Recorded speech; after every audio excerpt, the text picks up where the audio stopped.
was all garbage. Until exactly. That was Scott's immediate follow-up question. I was like, I think Robert can explain to us why we would want 4K, and Scott's like, yeah, but what about 8K? What about 16K? Exactly. All right. Let's see. I got to start this over here, start that over there, and here we go. Thank you for tuning in to the Daily Tech News Show. If you would like to listen live, press 1 now. If you would like to watch live, press 2 now. If you would like to download later, press 3 now. If you would like to support, go to bit.ly/helpdtns. This is the Daily Tech News for Wednesday, September 30th, 2015. I'm Tom Merritt. Joining me, as he does most Wednesdays, Mr. Scott Johnson, Chief of the Frog Pants. How are you, Scott? Hey, man, I'm good. It's good to be here, talking cool stuff. Great guest as always. I love Wednesdays, so let's make it our own. Let's make Wednesday our day. You know, we're almost into October. You can smell the change in the air. The leaves are turning somewhere, I'm sure, outside of California and Utah. But that means you might be talking about maybe getting a new TV heading into the holidays, maybe asking for a TV. So we thought, at someone's suggestion, we'd bring in Robert Heron from Heron Fidelity, talk TVs with us today after the headlines. How's it going, Robert? Hey, it's going great. It's always good to be here, and yeah, let's talk what's going on in the TV world. I have a lot to talk about there. So yeah, I mean, I've known Robert for years. Back in the day, long time ago, Robert would help put together TV reviews, and I would help put together the news for the Top Talk on the screensavers. And here we are, years later, totally different than we were. Doing the same damn thing. My wife one time called me from Costco and said, I think we found the TV we want. It's the right price. I said, I need to find out what Robert Heron thinks of this TV first. And she had no idea what I was talking about, and we waited until I found out what you thought of that TV. This was years ago. But, yeah, there's all kinds of connective tissue here today. Don't be in a hurry. Just take your time. Buy the right damn thing. Make everyone happy. Live with it for many years, and then move it in the bedroom and buy something bigger. Yeah. That pretty much sums it up right there. Thanks, everybody. That's our show. All right. Now we've got a little more information coming for you after the headlines. Speaking of home entertainment, TiVo announced its new DVR called Bolt is on sale in the U.S. at Best Buy and Amazon. The Bolt offers 4K support. It can handle cable, card, and over-the-air signals. Has a bent design. They say that it not only looks cool, but helps with cooling. Software is also getting an update with a flatter design. Support for something called Quick Mode, which can let you play back video 30% faster with pitch-corrected audio. Something called Skip Mode, which lets you skip past the commercial breaks just on 20 selected channels and only for programming that aired between 4 p.m. and midnight. There's a 500 gigabyte model that'll cost you $299 and a terabyte model that'll run $399, and both those models will give you a year of the TiVo Guide service for free, although after that you'll have to pay either $15 a month or buy a year at a time at $150. Thanks to SP Sheridan for the submission on the subreddit. Robert, my take on this Bolt is that I would hold off because Hulu isn't on there yet, even though it's on the older TiVos because they haven't switched to HTML5 yet. There's some of the roaming features, the Romeo type features that aren't going to be available until next year. Just it seems like something that'll be cool if you wait 6 months. I think if you're totally fed up with your current DVR from your cable provider specifically, if it's not one of the latest and greatest, like Comcast has their new X1 platform that's actually a pretty good DVR, but this is probably the nicest thing TiVo's done so far, but like you said, there are some missing features. 4K Netflix seems to be the one everyone wants, 4K Amazon, excuse me, that everyone points at as the missing feature. It has Amazon currently for video streaming, but not their cool 4K service that's available on select TVs currently. And down the road, it will probably be added. Apparently, it has the proper HDMI output, so if you have a fancy new 4K TV that does high dynamic range video, this might be ready for it.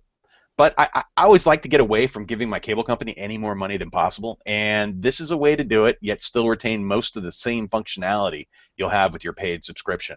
You just won't be paying the monthly fee to rent that cable box from the provider. However, with any of these non-cable provided boxes, you're going to end up losing a couple features, specifically things like pay-per-view and on-demand programming. Typically, cable card-driven boxes for cable subscribers won't support that as a feature. So that's just one thing to keep in mind, but otherwise having a built-in over-the-air tuner, which I love, as well as cable support with a multi-stream cable card. Pretty easy to set up. The design looks cool. I think they specifically put that bend in it so it has to sit on top.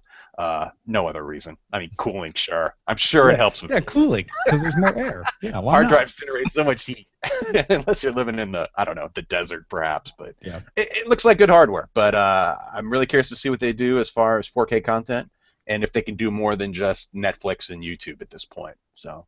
Well, TiVo's still a threat, everybody. Recode's Kara Swisher says sources tell her that Jack Dorsey will be the permanently named CEO of Twitter as early as tomorrow, Thursday. That's the 1st. So look for that. Dorsey was supposed to continue to run payments company Square as well. Swisher also says former CEO Dick Costello will likely leave Twitter's board of directors. So a bit of a I don't know, Tom, would you call this a shake-up at Twitter? Not so much, really. I won't call it anything till it actually happens, but if Kara is right, and she usually is, so I would bet money that this is going to happen, it is an admission by the board of Twitter that Jack Dorsey can run two companies at once, even though they were very firm about saying, no, you will have to choose if you want to stick around, Jack. You can't run Square and still run Twitter, and apparently half of Jack Dorsey is better than a full anybody else they could.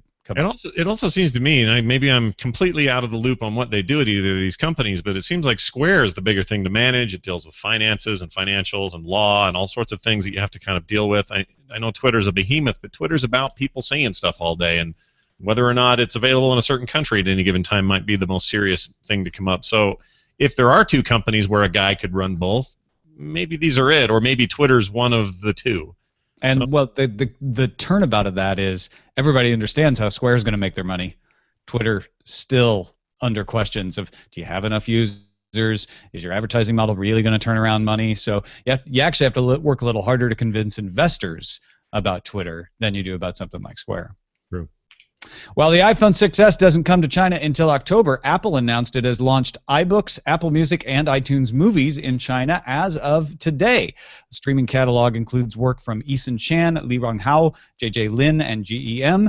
Users get a 3-month trial period for Apple Music, just like they did in other parts of the world, after which they'll have to pay 10 RMB a month. Interesting. Engadget reports that Samsung Gear's S2 smartwatch will go on sale Friday, October 2nd in the U.S. Shoppers can find them at Amazon and Samsung's online store or at Best Buy's and Macy's, of all places. The Gear S2 sells at $300. The Gear S2 Classic with a traditional-looking premium watch bezel and leather strap for $350. A 3G version will be available later this fall, is what they're saying, from AT&T, T-Mobile, and Verizon.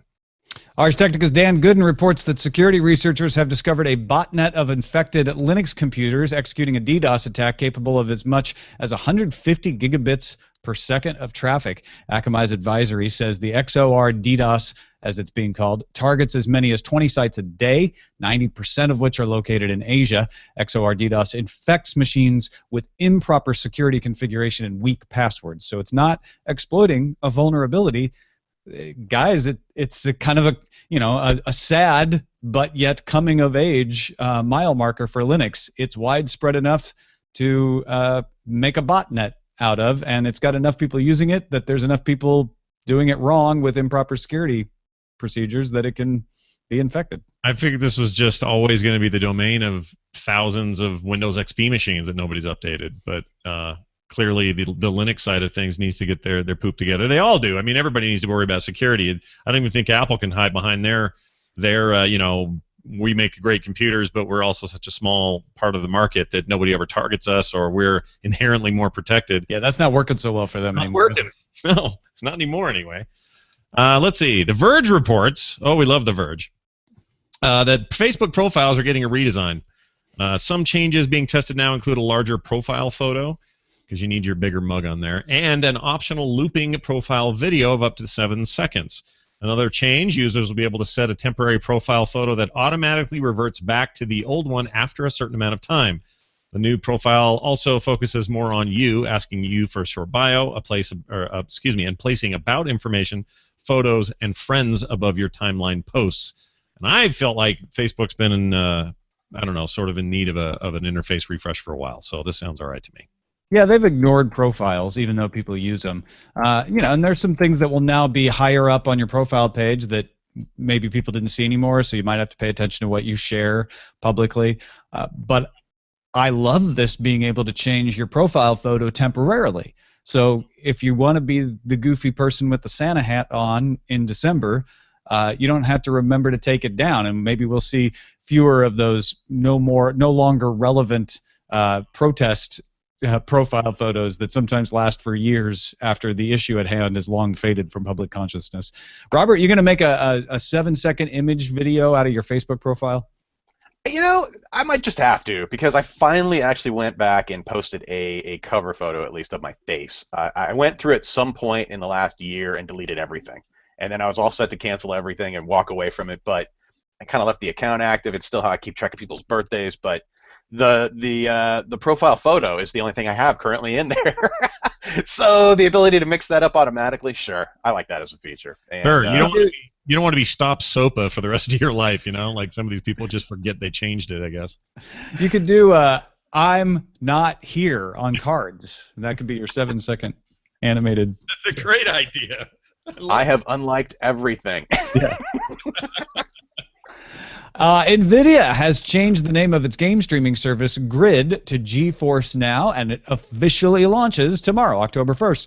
Service offers 1080p 60 frame per second game streaming, as long as you have 30 megabits per second broadband, and it will automatically downgrade. It'll sense your broadband and take you down to 720p if you're below 30 megabits per second, even take you down to 540p if you're below 9 megabits per second. GeForce Now costs £7.49 per month in the UK, $7.99 in the US, €9.99 in Europe, and 950 yen in Japan. NVIDIA also launched the Shield Android TV with controller in the UK for £149.99. A separate remote is available there as well for £40. Robert, I got a question for you about that device real quick, and a quick disclaimer, I do a 3-hour show on Saturday for NVIDIA, so take that for what it's worth, but I'm curious about one of the things they're always touting about this device and why it's a little bit more expensive than other alternatives using Android TV. And they say it's mostly down to performance and how much faster it is, and it can support 4K video from Netflix and others. Have you had any experience with that thing?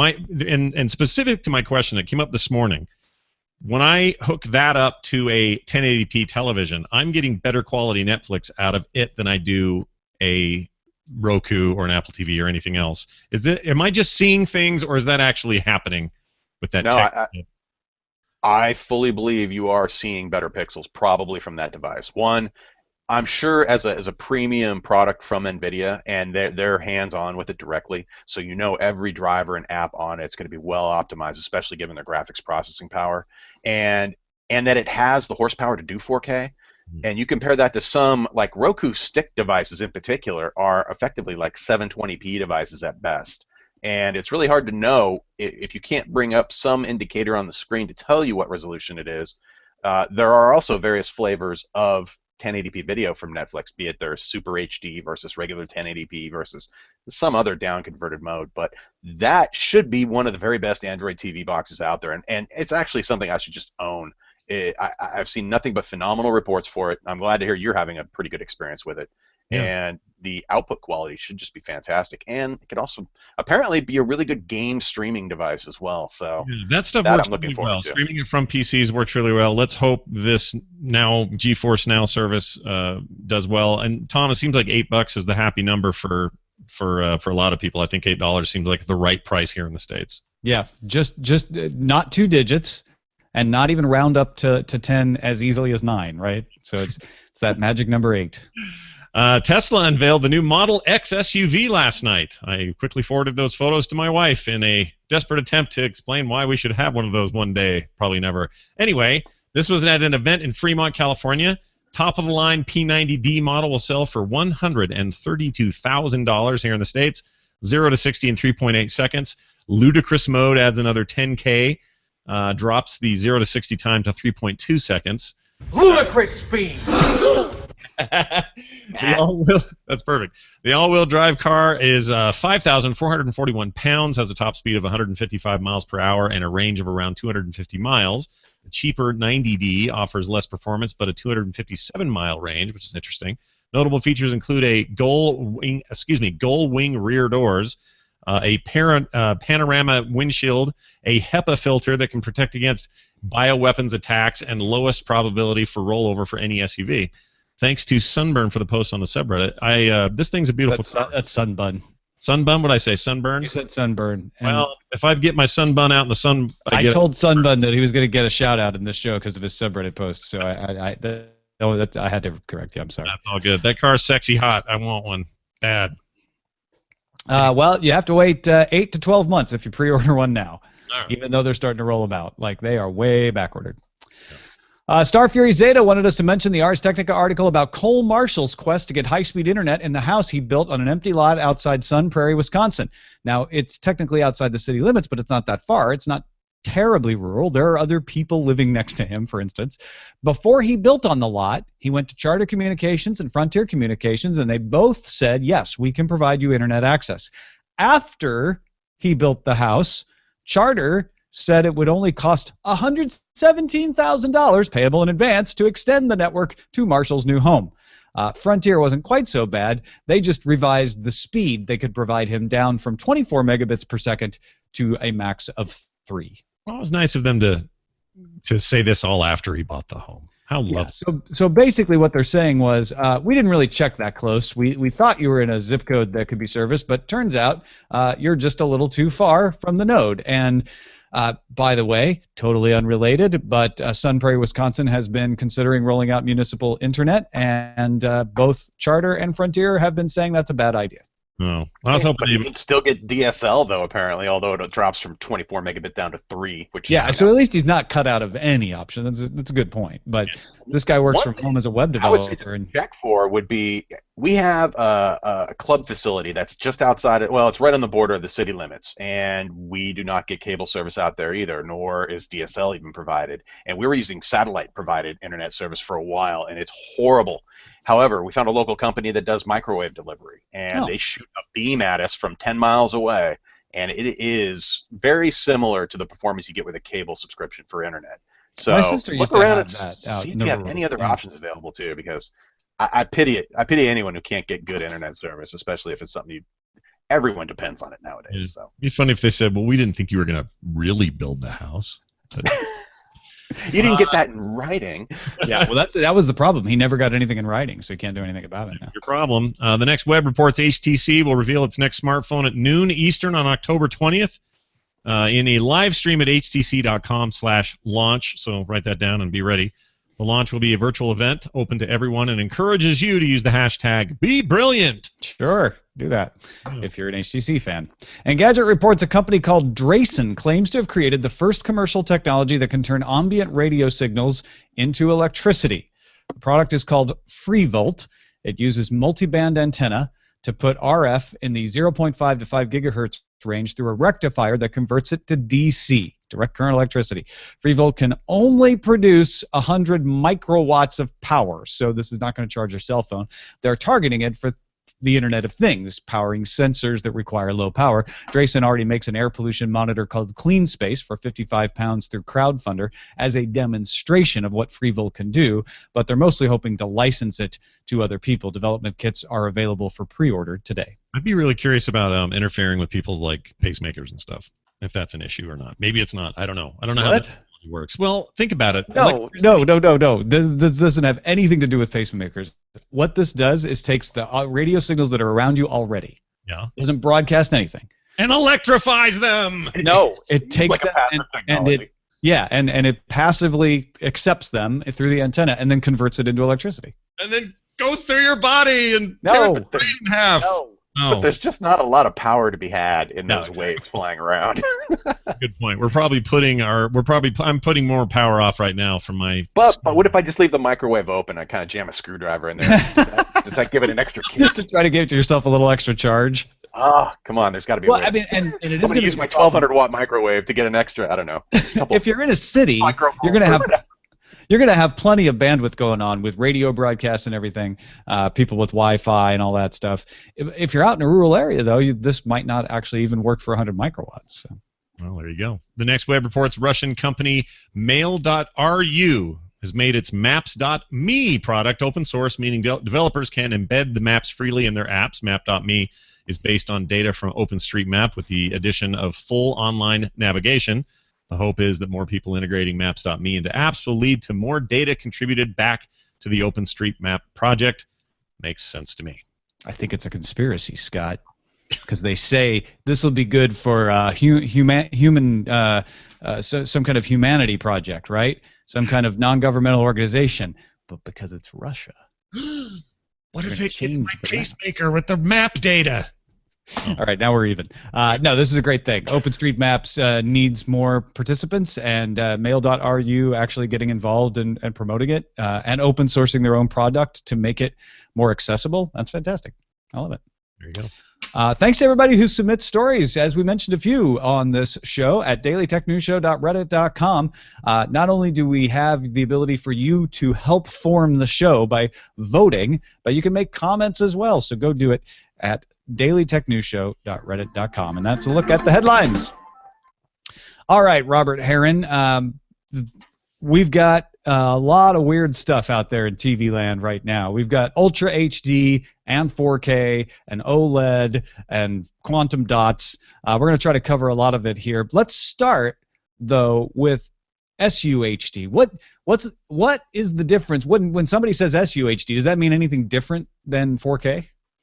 That is specifically referring to what Samsung calls their latest and greatest generation of TVs for 2015. Their SUHD series, the S stands for, in Samsung's language of things, whatever their top-of-the-line product is. And in this case, it's their best TVs for this year and incorporates some cool features that enhance LCD technology that we're all familiar with. One, you mentioned the 4K resolution, the UHD, ultra high definition. So you have the 4x resolution improvement over 1080p. Also, color has been enhanced. These TVs are capable of an expanded color palette, and the way they're doing it's, I think, the most fascinating thing of all. And Samsung and many other companies have adopted a quantum dot technology that is an efficient way to create very high-quality white light. And they're doing it with the use of very efficient blue LEDs that shine through a layer that has red and green quantum dot materials in them, basically replacing one of the diffuser layers that's in every LCD out there. Instead of having white LEDs behind the screen, they use these blue, goes through a red and green sort of filter or a generator you can think of using those materials, and it just produces something that's super saturated in terms of the red, blue, and green components that make up the white light. So when you go to break it back down through a color filter, you're getting these super saturated greens and reds that just weren't capable or possible with previous generation TVs. So the quantum dot is the filter? Is that when people talk about quantum dot, that's what that is? It's just where are you going to put that material, and they are microcrystalline structures. So you have to either embed them in a tube like Sony did with their TVs a couple generations ago. They actually just ran them in a tube that sat in front of the array of LEDs. In the case of Samsung and just about every other manufacturer out there right now, including some of the Taiwanese and Chinese manufacturers who are putting these TVs out, as well as LG, they've said, you know what, we can buy a film with this material impregnated in it from a company like 3M, and there are a couple of companies who actually make the quantum dot materials, one here in the Bay Area called Nanosys, and another overseas that LG uses. And the cool thing is, it doesn't have anything to do with actual subatomic particles and quantum mechanics, right? It's just a name. Quantum mechanics, probably, in terms of being able to stimulate a particle with light energy and then have it emit another wavelength. That I think is pretty cool, and the ability to finely tune, say for the red and green particles that they're using, what shade of red or what wavelength of red, or what. So there is a little bit of a quantum mechanical property to the crystals. Without a doubt, it's the precision of being able to generate red, blue, and green, and then it adds efficiency to it as well, because you're not using these relatively low efficient white LEDs to do the backlighting system. You're using the most efficient LEDs, which happen to be blue, one of the most efficient. So using those, you not only can increase power efficiency, or you can make the display brighter for the same amount of power, but you've improved color. However, we really didn't need improved color.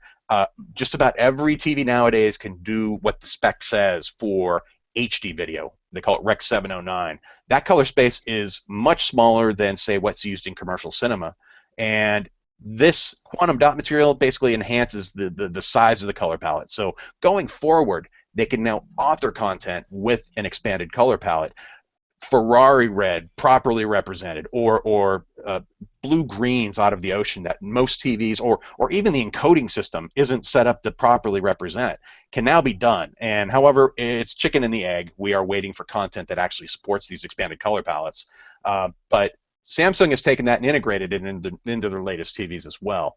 Now, on top of that, it's also, they have an array of models within this SUHD lineup, including their super premium, the 9500, which has all the best things you would want in an LCD television, including full array local dimming, which is basically a grid of LEDs behind the screen shining forward, producing exceptionally bright video. And what they can do with that is enable support for high dynamic range, and that's something you're going to hear a lot about this year, because that's the new feature, taking 4K kind of a step forward. They don't have expanded color content yet, that's coming, but there is content available that does take advantage of these TVs that can do super bright detail, like 2, 3, 4 times brighter of a portion of the screen than you could possibly do with previous LCD designs. And you need a 4K or Ultra HD TV to take advantage of high dynamic range. Is that right? There's no reason you couldn't do it on a 1080p TV, but nobody is. The manufacturers are kind of saying, you know what, all our premium sets are going to be 4K. Our super premium sets will support extra light output in order to enable this high dynamic range feature. And content providers like Amazon have stepped up and are now offering some content, limited selection, but it is fantastic looking in terms of just having a scene that has not only the darkest details well represented, properly colored, but bright highlights that are frankly so bright that I often squint at the screen if I'm sitting in a darkened room. It's like where sunlight's streaming on a character's face to reflections, or somebody lights a candle or a lamp in a room. Those things can be so bright and pop, yet without washing out the rest of the picture or disturbing the really fine dark detail in the scene. And honestly, I was like, we'll see. It really does look really good. And TVs that can support that kind of display, I think, are eye-catching. But it's still kind of like we're sort of midway through this whole 4K transition. We've got the high dynamic range content now. We have some TVs that can really do high bright output, but we have none of this advanced color support yet for any content. And that's what Netflix announced back at CES last year. And I'm really hoping that before year's end, we'll see something that shows the color side of it more than just the high dynamic range side. And it sounds like that's really the big benefit of 4K or UHD, which are basically interchangeable, is the color, is the better looking picture, not so much the resolution, right? Without a doubt, especially when you can do side-by-side comparisons showing the standard HD video, like a Blu-ray video, properly represented. Compare that to what you would see in the theater. They use a color system called DCI, and DCI's palette is, say, about 20% larger than the HD standard. And that extra 20% gets you richer reds, darker greens, and just colors that just aren't possible within the current system of what you see at home. It still reminds me, that's one great reason to go visit the movie theater, is that generally speaking, the color you're able to see in a theater, a commercial theater setting, is going to be better than anything you'll see at home, because they have a larger palette to work with. The content was authored for that larger palette.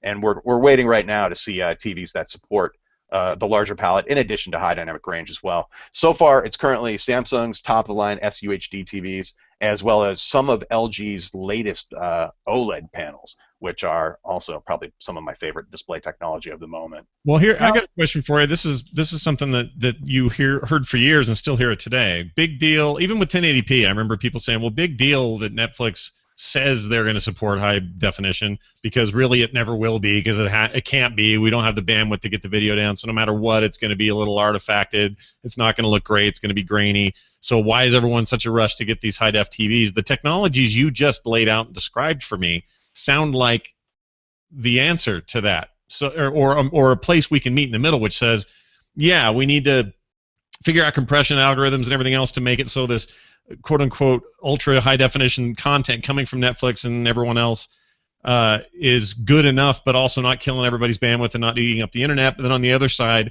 technologies built into these TVs that can display that stuff that make up for that. In other words, any of the sort of the graininess or the artifacting or any of those things that used to be very obvious are kind of hidden behind better color and better display technology. Am I getting the right impression? Yeah, better encoding. A perfect example of that. I am tired of watching things like ESPN in 720p, and when you blow that up on a 4K screen, there will be compression artifacts that you can't escape. So you either need to apply filtering to help make that look better, and the beauty of apps built into TVs, or even built into a set-top box or whatever, the app can be upgraded rather easily to support new functions, new features, improve compression standards. In the case of the latest HD 4K TVs, you're looking at something like H.265 or HEVC encoding, which is about 50% better or more efficient than the previous generation H.264 that we were using before. So either with the same bandwidth, you can double the quality, or you can have the bandwidth and maintain the same quality, however you want to look at it. Those improvements are part of the whole picture.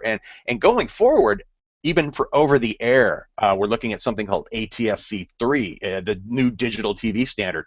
Where was 2? 2 never happened, but 3 is going to actually incorporate some of these new encryption or new compression standards, so that we'll be able to do things like 4K over the air, or a mobile signal embedded within the broadcast signal itself. So everything goes back to compression, and the ability to deliver the pixels we like with increased color palettes, with increased bit depth, with high dynamic range. These will all create a need for more data and the ability to stream it effectively. So we have to have things like improved compression standards. One of the big questions, though, really is whose video compression standard. And when you start sticking with things like the MPEG group and their H.264, H.265, you're dealing with licensing fees that add to the cost of any box or any product you put it in.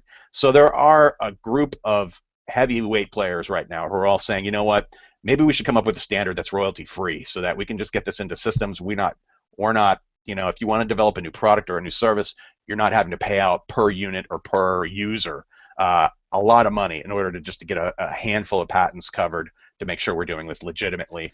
And I'm really looking forward to seeing if somebody pops up with a better, a more open sourced compression standard to be used. I hope that group succeeds at that open standard. Now, pulling it back to the current time, right? I think you've explained now why 4K might be worth getting. Is it worth getting yet? Or if somebody's like, no, I got to buy a TV in the next couple months, what do you think they should get?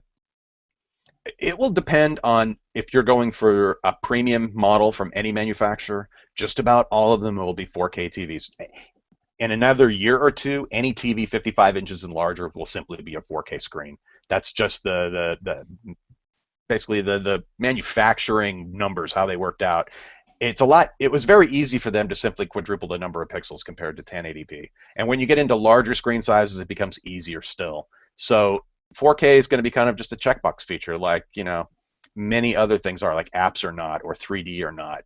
However, this is one that's a core feature of the panel itself, so that's going to be there. And people like Sharp have already announced 8K panels that'll be coming out soon, granted for a lot of money, but that's looking down the road a couple more years still. However, unless it's getting harder to find too. I think TVs that are exceptional. If you're going for exceptional picture quality, it's going to become more and more difficult to find a TV that's not 4K, just in terms of its screen resolution. If I want to save money and I want to get 4K, what TV should I get? And if I want to save money, but I don't want to get 4K, what TV should I get? I think if the stuff like high dynamic range currently, and maybe it's like, okay, whatever. I'm not an Amazon subscriber. I'm just looking for good value, high resolution, good performance. I have to say, Vizio's M series has been highly rated for since it came out. They upgraded last year's M series, which was a 1080p rear lit full array local dimming LCD television, a premium feature really for an LCD. This year they stepped up the resolution, they added more zones of local dimming, and it has good color performance, good calibration characteristics, but it lacks things like 3D and support for high dynamic range natively. And but still, you're getting high quality, good resolution, an app selection that includes 4K streaming from a variety of services and more to be added. But it's really hard to go wrong, I think, with that panel, especially from them. And they have a new panel coming out too in a few months. They'll be announcing their R series, their reference series from Vizio, which is looking to step into that super premium level where, I want high dynamic range. I want a TV that can do 800 nits compared to the 400 nit TVs of last year or whatever, and just super brightness and super performance. So that's one to go for. And for 1080p, I just finished up a review of a great TV from Sharp, of all companies. They are going to be changing hands as far as TV ownership goes come next year with a Taiwanese manufacturer taking over the name. But I was thoroughly impressed with, what was it, the LE653U series. Ultra value, not the greatest app selection, but one of the best factory calibrated movie presets I've seen in a TV at any price. And it's one of those pleasant surprises where I was like, once I switched to the right mode and I did a little bit of tune-up on it, it was almost a reference quality picture. And I was watching a variety of different content, small to mid-size screens, like I think it goes from like 24 to 55 or 65 inch. So you have a good whatever size you're looking for at rock bottom prices too. So I was really happy with that, and it's just another one of those like great value moments where I'm like, you know what? This all kind of came together in a package that I just really appreciated. And the fact that I was looking at a rather smaller screen for once, like a 43 inch that weighed, I think it was under 20 pounds. So just moving the thing around was actually a pleasure as well. But now we'll have links to most of this stuff at heronfidelity.com in our show notes, dailytechnewsshow.com. We'll have the names of these things. Before we go though, curved screen or flat screen? Curved. Yeah. Until I had, like, if you read my 9500 review, the Samsung, their flagship, I actually have a picture of it side by side with the flat screen 8500. And the two are very similar. Both were 65 inches. However, when it came to room light reflections, I didn't realize how much better I found the curved screens dealt with it, and actually minimized light reflecting back at me or distorted it in ways that made it less noticeable. And I find that if you're dealing with a room that has light you can't control, or you're going to have a light shining on the screen, or a harsh reflection of some kind, curved screens do help. Every year these manufacturers seem to do a better job at just minimizing any light reflecting off the screen, but I think that shape, that curved screen shape, does an even better job than the flat screens at not being a mirror, like in terms of strong reflective scenarios that you could be in. However, technically, also, once you've lived with a curved screen for a little while and you're sitting back from it, particularly in a dark room, you almost hardly notice the curve at all. I mean, until you're standing on the side of it or something, it's really not. It's mostly aesthetics. So, I mean, if you truly hate a curved screen, sure, don't buy it, but don't be put off by it thinking that it's going to, detract from the experience in any way either. I find that's just not the case. All right. Well, thank you so much for sharing that little slice of amazing wisdom. And folks, you got to check out heronfidelity.com. We'll have some links to some projectors if you're into projection TVs as well. Robert's got some great recommendations about that. Let's get to our pick of the day. Sam wrote in and said he's tried tons of media players in the past, but he's not been able to find a way to play YouTube videos in a desktop media player. Until now, he found Pot Player by a company called Daum, D-A-U-M. So go to potplayer.daum.net, P-O-T, Pot Player. Plays everything under the sun, just like VLC, but also supports high-quality video scaling software such as Mad VR as plugins. It's only Windows. Have you played around with Pot Player? It seems to be highly reviewed, Robert. I have not. I've not even heard of it. I was just using VLC earlier today because it's a do-all program, but specifically he was looking for something that would play YouTube videos. Like, instead of just going to the website, you could just put in the link and play it through there and have it like in your playlist in addition to the rest of your content. Maybe you downloaded them offline or something, although I would think cool. VLC would be able to handle that. But yeah, Lifehacker gave it a good review. It was among its favorites. Really the only downsides I saw when I was looking around online were that it's Windows only. So there you go. You only get it in Colorado and Seattle? Just curious. Pot Player, get it? Pot Player? No, you can get it in California, but you have to have a medical reason to use it. Oh, okay. All right, good. Oh. I just always end up going back to VLC because it seems to support every codec under the sun and doesn't require like a codec pack to be installed in order to play some obscure video format as well. VLC is my DVD Blu-ray player on my Windows machine. Nice. That's what I use it for. Send your picks to us. Feedback at dailytechnewsshow.com. You can find my picks at dailytechnewsshow.com/picks. Got a few emails to get through, and some really smart folks in the audience sharing their wisdom with us. Thank you so much for this. For instance, Drew, and by the way, I got to give a shout out to Charlie who sent a similar email. Drew says, in response to Tim Watson's comment that the phrase 360-degree video is technically underdefined, he'll be happy to know there's already a term for what he envisions called a solid angle. The unit for a solid angle is the steradian, pronounced steradian. Okay, steradian. A full sphere is 4 pi steradians. A hemisphere is 2 pi steradians. We sometimes use these units in the space industry, throws Drew out, who apparently works in the space industry, to describe the field of view of cameras and other instruments. For example, a gimbaled camera mounted to the side of a spacecraft with the view unobstructed by radiators or landing struts would have a 2 pi steradian field of view, meaning that it can see everything that isn't behind it. Wow. It sounds like an porthole. piece. Yeah. So here's the thing. Now you could get extra snotty with people when they say 360-degree video. You can say, do you mean 4 pi steradian? And then when they say yes, you could say, gotcha, most of these things are only showing 2 pi steradian. Yeah. And then run real fast. Yeah, exactly. Steradian snobs. Rich from lovely Cleveland was disappointed not to see a payment plan for the phones that were announced yesterday by Google. He says when Apple and Samsung are offering interest-free installment plans and every carrier is willing to pay off your old phone to switch, Google and Project Fi don't make it easy to switch comparatively.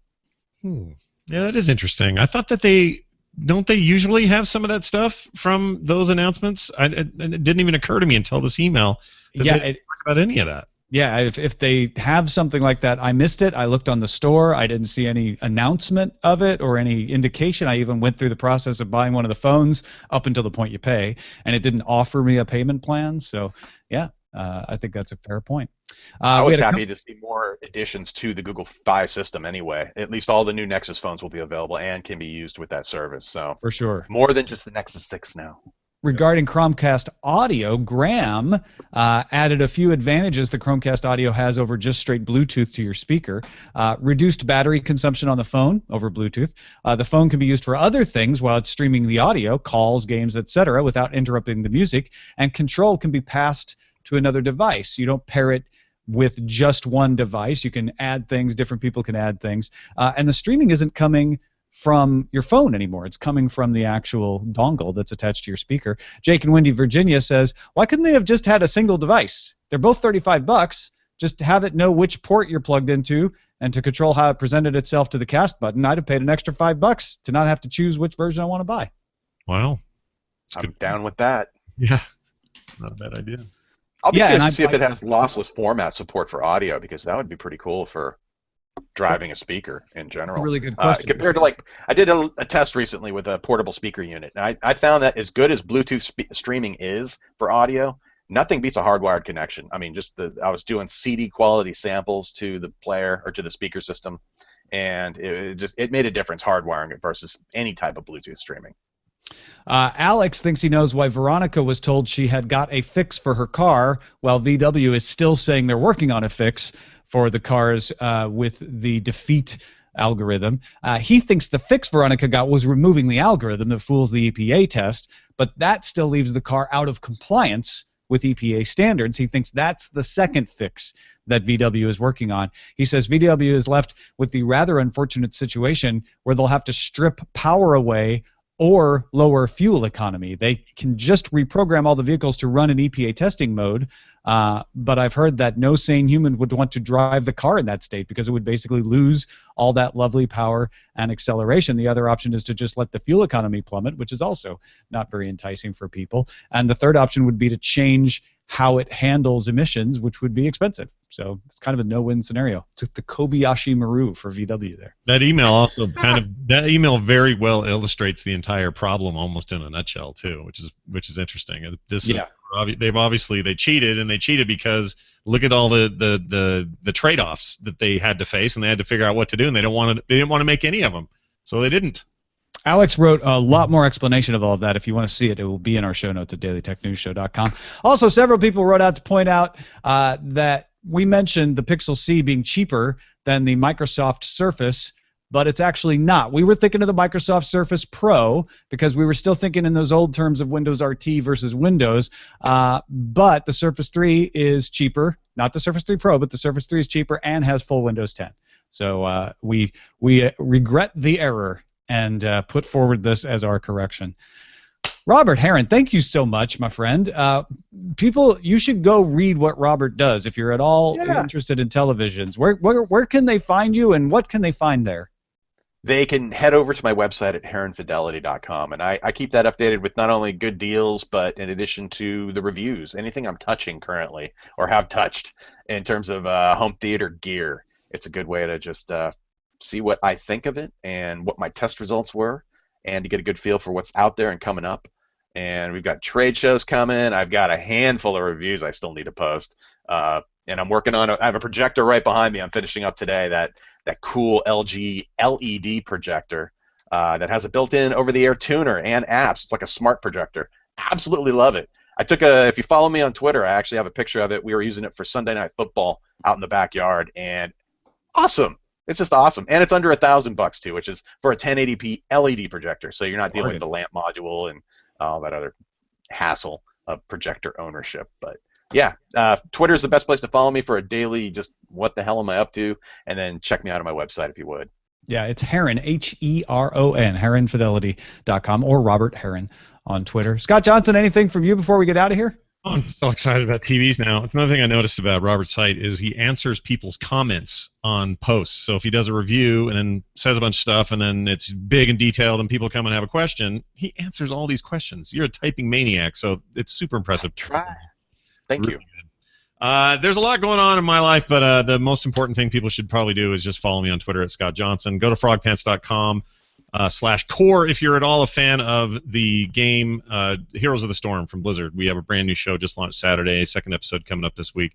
So far the reception has been great and we're super stoked about it. So on this National Podcasting Day, why not go sub up to that show over at frogpants.com/core.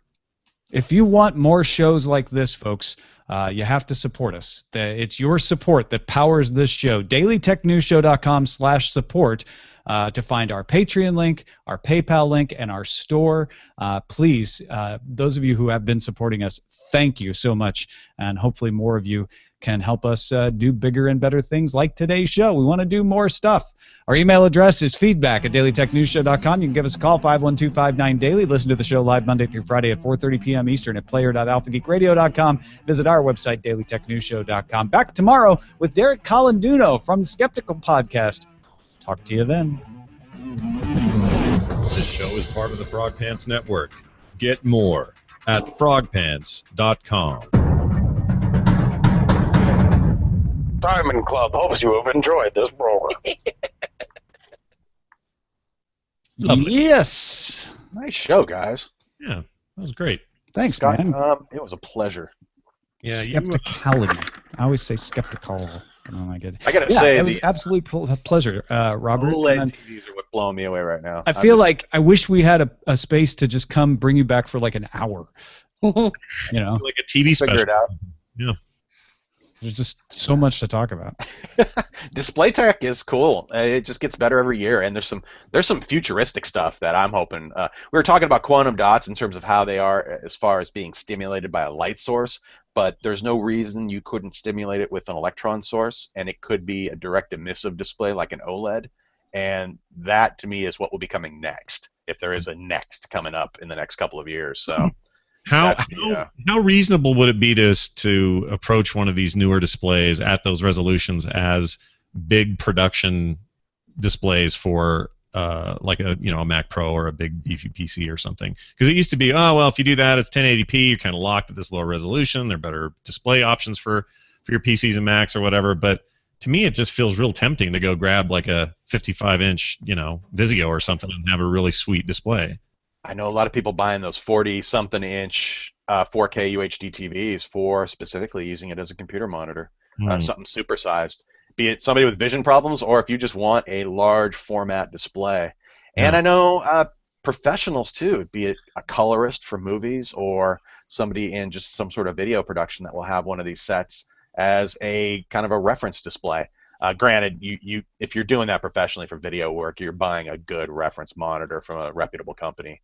Sure. But but it's always good to look at it on a consumer product too, just to Well, verify it. cost-wise, it's some of these prices I was looking at on a couple of your reviews. They're not all that much more. In some cases, less than you know high def widescreen stuff from LG or Samsung or whoever for the desktop. So it doesn't. Totally. That yeah, God, suddenly I have an urge to buy those ultra wide curved screen displays for my workstation setup as well. But I think in the short term, I'll be buying like a larger sized 4K UHD screen just to have as like my main monitor, and Mm, then take some of my smaller monitors and push them to the side a little bit. But uh, with OSs, depending on which OS you're using, the ability to do scaling really nicely and to take whatever icon size and font size and properly display it with the additional pixels is key. And I think Windows 10 is doing a better job at it than previous versions. I'd really like to mess around more with Mac OS just to see how they handle things in terms of pixel scaling and font scaling with different apps and things. Because that's one of the problems I run into. It's like, oh, I can make the desktop look okay, but then some apps don't support increased resolution or the way I need it sized particularly. And that's just one of those little complaints I have about. I think OSs should be everything on the screen should be able to be affected by, say, a dot per inch setting or whatever you want, yeah, rather than, you're basically asking for responsive design on a larger scale. We're all worried about it on phones and tablets, but we forget about doing that on or like desktop. the desktop should be a completely rendered surface in a sense, where it's like, you know what, any object on there can be dealt with independently, and Yeah, even if it doesn't have that Yeah. native font support or scale support, be sure, able to do it. sure.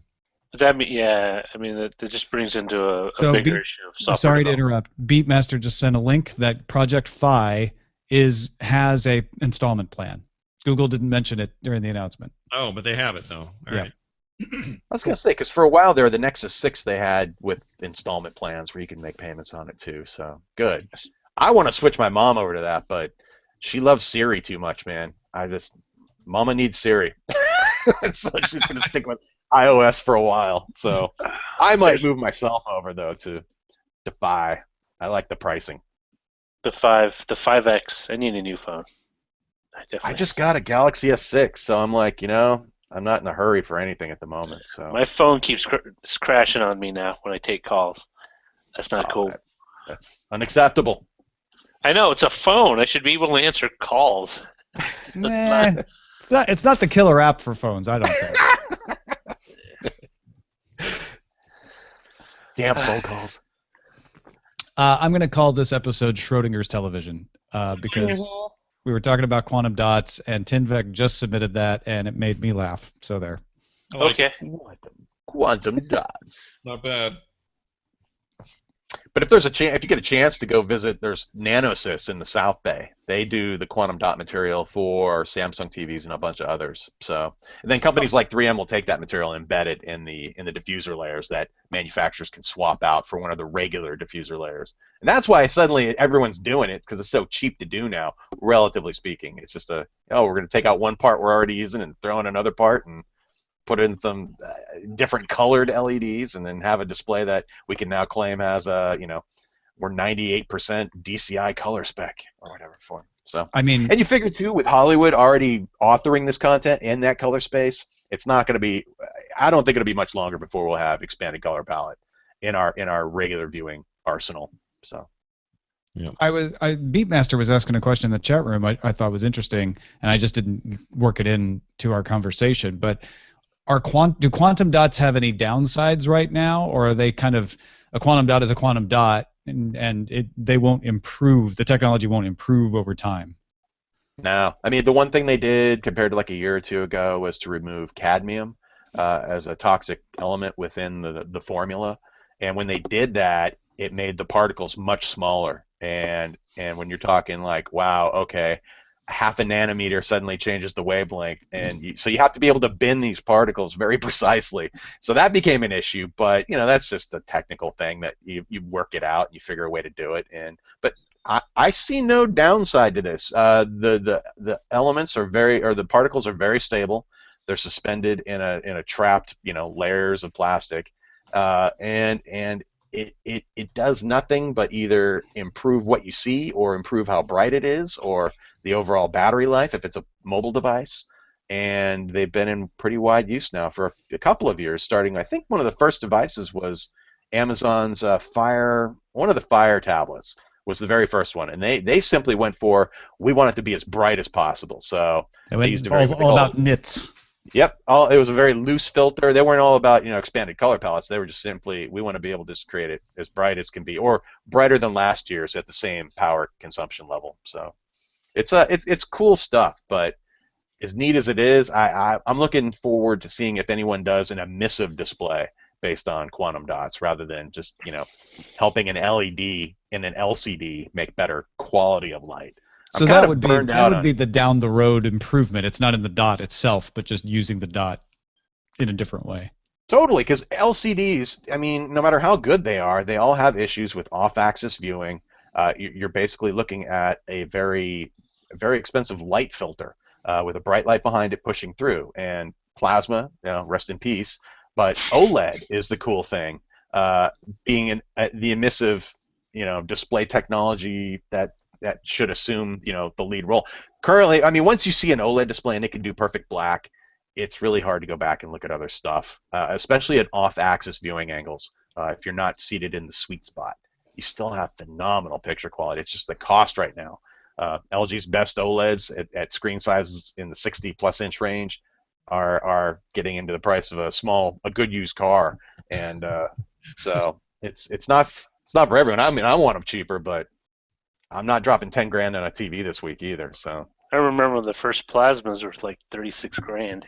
Yeah, well, that's true too, and it took a long time to even get down to half price that. I remember some of the 42-inch models we were looking at were $13,000 to $17,000, and none of those TVs are around anymore. Those are expensive investments just to have that flat screen quality. So. And were they 720p or what were they at the time? They weren't even that, were they? They were they probably. were 720. Were they? Okay. I think they did. They were also using rectangular 1080i. pixels too, so they would I don't do. think 1080p was They would do 1024 by 768 and then just stretch it. It was as long as it had the vertical resolution, we call it HD. That's terrible. I remember posting the reviews and trying to figure out a good way to explain that not all 1080 in a headline. Try to explain that we're talking about 1080p, which is better than 1080i, like in 6 words. Mm. And then try to describe it's like there really are no 1080i displays unless you're talking like CRT maybe or right. I'm just so happy. My DLP, I had a Mitsubishi DLP that would only do 1080i. It would not do 1080p. Change the bulb for CNET. Yep. 1080p with a DLP. 1080i DLP? Maybe do I have it backwards? Was it only 1080p and not 1080i? Maybe that was it. But it would only do one of the 1080s. It would not do both. That's interesting. I have seen actually Sharp had a 1080p LCD that wouldn't accept 1080p input. So it had physically 1080p pixels, but yes. input resolution was up to 1080i. Right, and I'm assuming that was it. It wasn't about the capability. It was I could only because I had a DirecTV box that could do 1080p, but it would never send it because it's like, nope, this TV can't take it. That's one thing. Just since HDMI and just TVs with better abilities to detect what you're plugging into it, that's really helped simplify a lot for a lot of people in terms of HDMI is a blessing and a curse though because of DHCP. There's some things that I still do component for because I know everything will work, and as component is just dying, it's going away. Those sort of workarounds become less possible. Unless you find one of those devices that supposedly does DHCP but actually doesn't. Wasn't there like a bunch of boxes from China, like Blu-ray players and stuff, supposedly didn't? They it met the spec, but it actually didn't do it, and so you could just whatever. I want to see Monoprice has those Fury HD boxes again, where you could plug in your HDMI I source. thought they went out of business. Remember we you bought know, so did I, and I think Patrick Norton sent me a link the other day. He's like, "Isn't this what we used to?" And I was like checking out Monoprice for other things too. Monoprice has a bunch of stuff. Roger, you were showing me that musical instrument they were selling. Yeah, it's like they sold instruments now. It's like, what? And then I was looking at it. They had a masking projection screen they were selling as well, Hey. and I'm like, for They're the very money. interesting. They're trying to be like this new kind of, kind of like person who I guess they're focusing on like college dudes or something, because everything they sell there is like something some guy in a dorm would buy. You know what I mean? And It's not like Amazon where we can, have clothes. This everything on Monoprice is like something a frat guy. Oh, we need for the frat house. It's like the frat demographic. Oh, what can we get for the frat house? Go to Monoprice. Beer fridge, guitar, Yeah, HDMI cable. saxophone for the romantic nights you want with the lady. Romantic. I do buy bulk speaker cable from them though, and I do appreciate it. It is good quality stuff. Robert, it was good seeing you again. I gotta take off because I hear my child screaming. Aw. Always a pleasure, Raj. I'll get the rest of the stuff done in like the next 2 hours. Okay. Like, Yep, that's fine. LG wants their projector back. I have to give it back to them, so I have to finish testing that's it. I'll sad. get that done today. It's okay. It's affordable. Yeah. I'm due a new projector here soon. So Did I say DHCP? I meant HDCP. Yeah. It's because of that assignment of IP addresses. HDCP. Yes. Yeah. That's one thing they have. I mean, it's all the companies that same actually- letters. I just put them in the wrong order. Sorry. One thing I appreciate about some manufacturers like Samsung is that they actually hire a third-party company to verify their ports and to make sure they implemented them properly, because that gets rid of all of those stupid connectivity issues.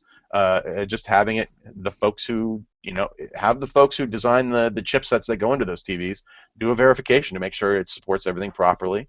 When the various signal formats come through, that it's detected properly, and that you're not getting weird handshake issues or the snow or no screen or whatever. All the killers that just drive you crazy. You would think that's a problem that would just go away over time, but everyone's looking to save money here and there, and if they can not get something verified and just implement it was right on paper, but it didn't make it into the product properly, blah, blah, blah. But, yeah.